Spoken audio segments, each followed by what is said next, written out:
বেড়ে আরো বেশি বেশি করতো, বললাম। এই জন্য হালকাভাবে তাদের বলা, তাদের বোঝানোর চেষ্টা করা। গোপালরা যদি হালকাভাবে বোঝানোর চেষ্টা করতে হয় তো গোপাল শুনতো না। কেন? ওই যে গোপীরা, গোপালের কৃষ্ণের ব্যাপারটা আলাদা, ভগবান স্বয়ং ওই গোপীরা গোপালের সাথে ওই লীলা করার জন্যই এসছে বৃন্দাবনে। ওরা ছিল দাপর যুগের সব মনি ঋষি। তারা বৃন্দাবনে এসছেন কি করতে? ওই কৃষ্ণের কথা অনুযায়ী তেতা যুগের মনি ঋষিরা ওই রামচন্দ্রের কথা অনুযায়ী তারা দাপর যুগে এসে সব সখী হয়েছে, গোপী হয়েছে। কেন? কৃষ্ণরে তারা সর্বান্তকরণের সমস্ত কিছু দিয়ে লাভ করতে চেয়েছিল, সব কিছু দিয়ে। আচ্ছা, আমি একটা প্রশ্ন করি, এই প্রশ্নটা আমি 3 জায়গায় করেছি, উত্তর দিয়েছে অনেকে, কিন্তু সঠিক উত্তর আসেনি। পরে আমি বুঝিয়ে দিয়েছি যে আমরা পুরুষ মহিলা কোনোটা সময় আমরা স্বামী স্ত্রী হই, দাদু দিদিমা বাবা হই। তাহলে এইবার এই যে সম্পর্ক, দাদা মাসি পিসি বাবা মা আর অনেক কিছু, মামা মামি, সব থেকে গভীর সম্পর্ক কোনটা?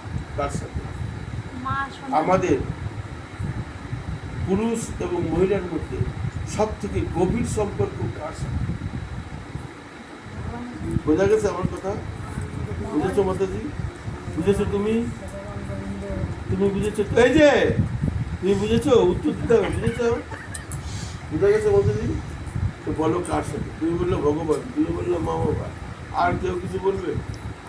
যাদের স্বামী নাই তারাও বলতে পারে। কাকে? তোমরা বলতে পারো। তুমি এই মানুষের কথা বলছো, পশু না। বলো, তুমি বলো, তুমি বলো, তুমি বাদ। কার সাথে সম্পর্ক বেশি গভীর? কার সাথে? স্বামী স্ত্রী। কার সাথে? কত ভগবানের সাথে। ভগবানের জন্য কতটুকু করে? কতটুকু করে? ভগবান চুলোয় যা খেতে আসবে, যদি না যায় ছেঁচবে। অনিতা আসে না, তাহলে ভগবানের জন্য বাড়িতে, ভগবানের জন্য কত করে ভগবান আসবে বাড়িতে? কার জন্য বাড়ি? না তো, কার জন্য? অনিত্য বস্তুর জন্য। ঠিক? তাহলে তুমি যে কইলে ভগবানের জন্য, তুমি যে কইলে মা বাবা, তুমি কি বিয়ে করনি? তুমি কি মা বাবা নিয়েই আসো? আমি বিয়ে করবো না, মা বাবা নিয়ে থাকবো।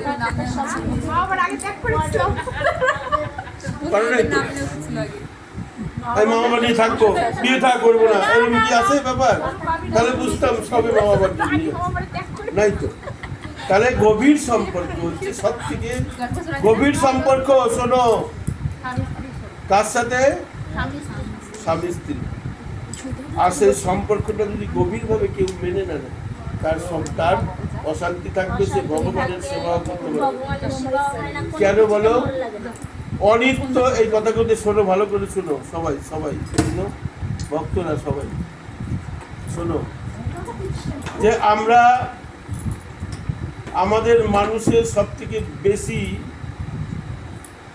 আকাঙ্ক্ষা কোন বস্তুর জন্য? অনিত্য বস্তুর জন্য না নিত্য বস্তুর জন্য? অনিত্য নিত্য বোঝো না? বোঝে না। বোঝে। আমি কয়েকদিন বুঝি অনিত্য বস্তু, নিত্য বস্তু বোঝো না? তুই বুঝিস তো? অনিত্য বস্তু আর নিত্য বস্তু বুঝিস না? বুঝিস তো? তুমি বোঝো? তুমি বোঝো? তুমি তো বুঝি না। তুই গোপাল, তোর এবার মানার দরকার। মাতাজি, তিলক মাতাজি, বোঝো? হ্যাঁ কি না? বোঝো কি না? আর সবাই মাতাজি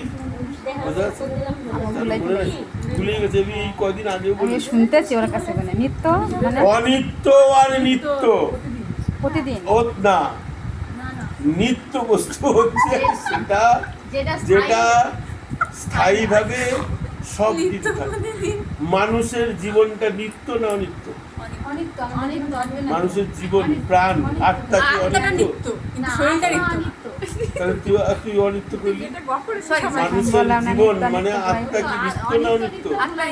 আত্মা আন্দাজে। আচ্ছা, আত্মা কি নিত্য নিত্য? কেন নিত্য?